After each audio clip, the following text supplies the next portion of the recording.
Hola, ¿qué tal? Vamos a platicar acerca de la ecuación de balance de energía mecánica. Antes de comenzar con la ecuación, hay que entender cuándo se ocupa este tipo de balance de energía y en pocas palabras sería en todo sistema de flujo de fluidos, en donde se tenga que transportar un fluido de un punto A un punto B.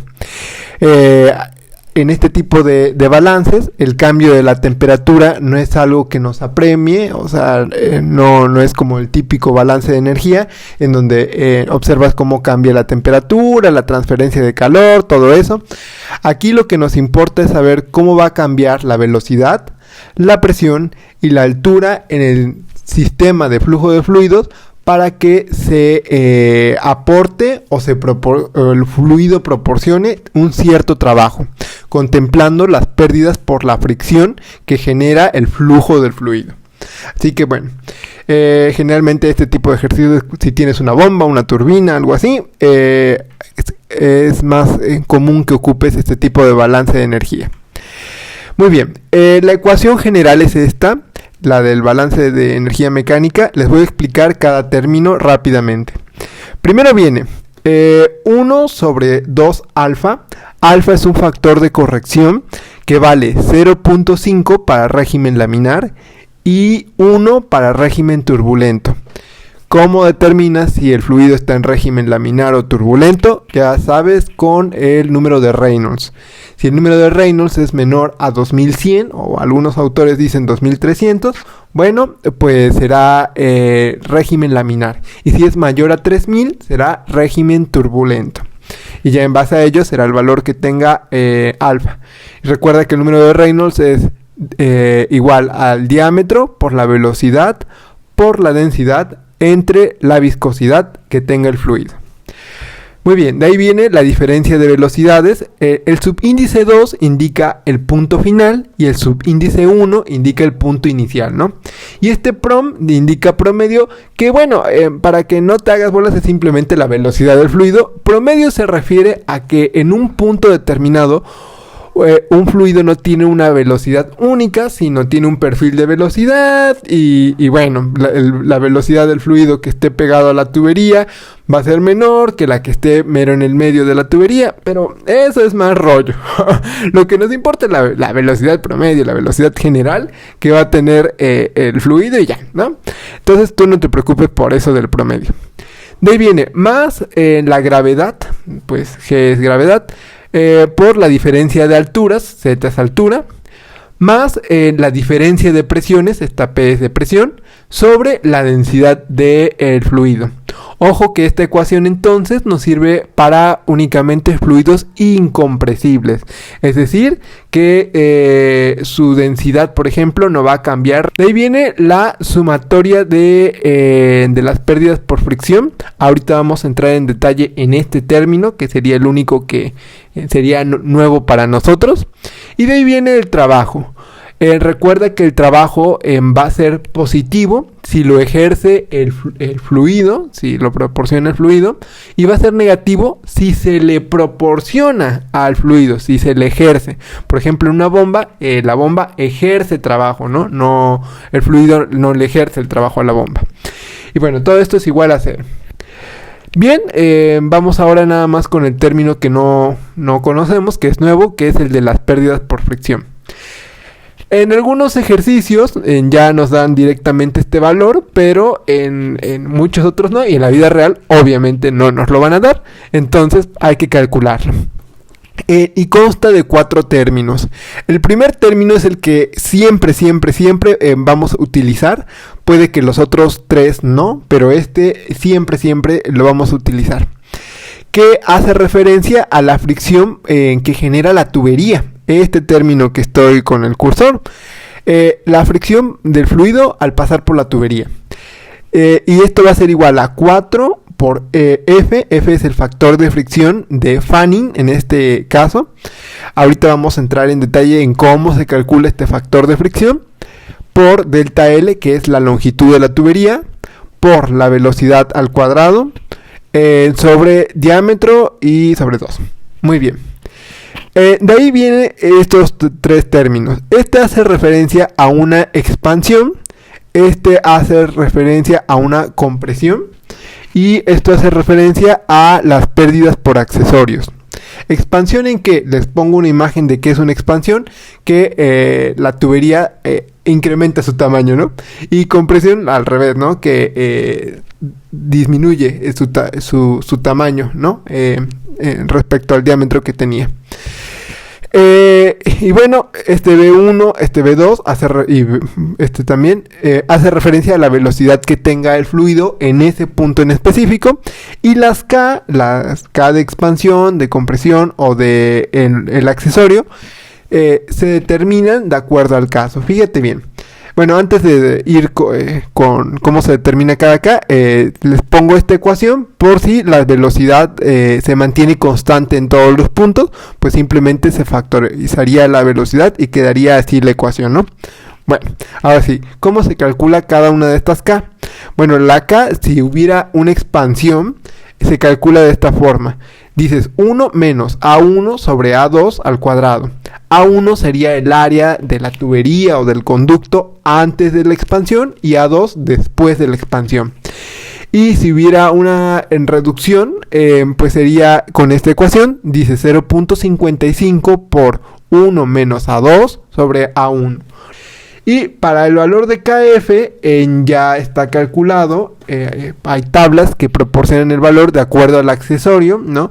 Si es un codo, un retorno en U, etcétera.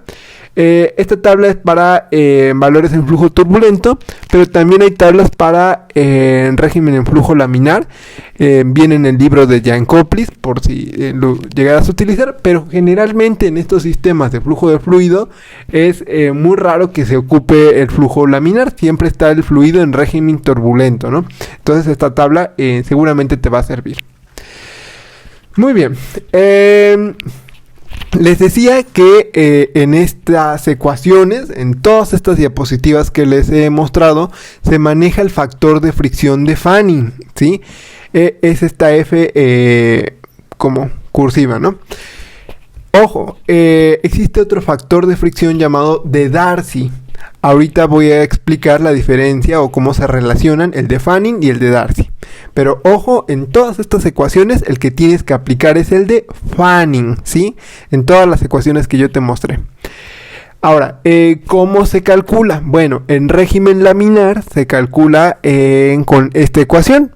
Es 16 sobre el número de Reynolds. Y otra vez, Reynolds es igual a diámetro por velocidad por densidad sobre viscosidad. Y en régimen turbulento es con esta ecuación de acá. Ojo que no se puede expresar al factor de fricción de forma explícita. Queda siempre de forma implícita. Esto quiere decir que no podemos despejar a la F para calcularlo. A fuerza se tiene que quedar así. Entonces, para resolver esta ecuación, pues tienes de dos sopas. O ocupas un método numérico, o bien ocupas un programa de computadora, que es lo más fácil, ¿no? Lo ideal sería que ocuparas, no sé, Polymath o MATLAB o así, pero se puede resolver hasta en una aplicación de teléfono como Symbolab, este tipo de ecuaciones que ya te hacen el método numérico ellos en la aplicación. Entonces no hay pretexto, ¿no? O sea, de que se puede resolver en la bendita ecuación esta, ¿no? Espero resolver algún ejercicio en un próximo video con esta ecuación. Si ya lo grabé, pues hasta te lo dejo en la descripción para que observes cómo calculamos este factor de fricción y sin hacer muchas cuentas, ¿no? Y bueno, ¿qué información nos pide la ecuación? Si es régimen turbulento, nos pide la rugosidad de la tubería, que cambia de acuerdo al material del que esté hecha la tubería, acero, concreto, yo qué sé, sobre el diámetro y el número de Reynolds nuevamente, ¿no? Y este es el logaritmo vulgar, en base 10, no el de base. Muy bien, si tú de plano te rindes y dices, no, ¿sabes qué? No pude resolver esta ecuación, la del régimen turbulento, pues ya hay gráficas que te permiten obtener ese valor sin que te estés ahí sufriendo por resolver la ecuación.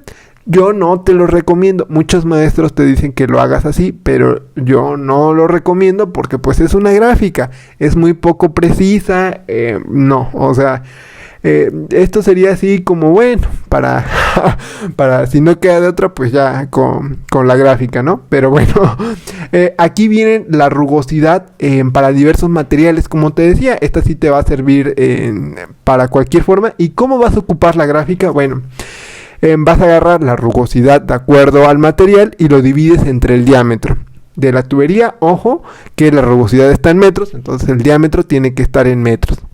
Posteriormente, ya que ubicas la línea que te corresponde, calculas el número de Reynolds y de acuerdo a la posición, pues ya verificarás acá cuál es el factor de fricción de Fanning. Muy bien, y te decía que en algunos libros o en algunas fuentes viene esta F, la F que no, hemos visto, esta F así nada más, pero no te dicen que es el de Darcy. Entonces mucho ojo para que sepas qué factor de fricción es el que están ocupando, el de Darcy o el de Fanning. La forma en la que se relacionan es muy fácil, simplemente el factor de Darcy es 4 veces el factor de fricción de Fanning. Generalmente se ocupa el de Fanning, pero en algunos libros, como por ejemplo en el libro de mecánica de fluidos de White, se ocupa el factor de fricción de Darcy. Y no le ponen F Darcy, simplemente le ponen F. Entonces, ojo, porque al ser el de Darcy, pues todo va a cambiar en el sentido, por ejemplo, en estas ecuaciones, ya no sería igual a 16, sino para el de Darcy sería 64 acá, porque sería por 4, y aquí y quedaría como menos 2, ¿no? Para el de Darcy. Y lo mismo acá, por ejemplo, ya no sería necesario este 4, se quitaría si estamos empleando el factor de fricción de Darcy. Entonces, ojo, te repito una vez más, en con qué factor de fricción estás trabajando. Si te apegas a las ecuaciones que te mostré en este video, serán las de el factor de fricción de Fanning. Pero si son otra fuente, checa si es el de Darcy. Bien, antes de terminar con el video, te quiero mostrar otra forma en la que se puede expresar el balance de energía mecánica, que es así. Lo único que se hizo fue dividir la ecuación que teníamos previamente todo entre la gravedad. Al hacer esto, cada término quedaría en términos de longitud. Y en las pérdidas por fricción y el trabajo, acá aparece el trabajo para una bomba o una turbina, se expresa como en términos de longitud y se les llama carga. Sería esta la carga por pérdida de fricción, la carga de la bomba o la carga de la turbina. Si lo quieres regresar a como estaba previamente, pues acá te pongo un ejemplo, ¿no? Simplemente, por ejemplo, la carga por pérdidas de fricción sería igual a la sumatoria por pérdidas de fricción que teníamos previamente entre la gravedad, ¿no? Y pues de ahí en fuera no cambia nada. Este simbolito acá, esta letra griega de acá, es igual a densidad por gravedad. Es lo único. Este símbolo de acá es igual a densidad por gravedad. Pero bueno, de ahí en fuera la ecuación es la misma y no te espantes si lo ves así, ¿no? Que digas, ay, ¿ahora qué es esta H? Simplemente sería lo mismo. Por ejemplo, para la bomba sería en trabajo sobre gravedad y eso es la H, ¿no? Entonces es lo mismo.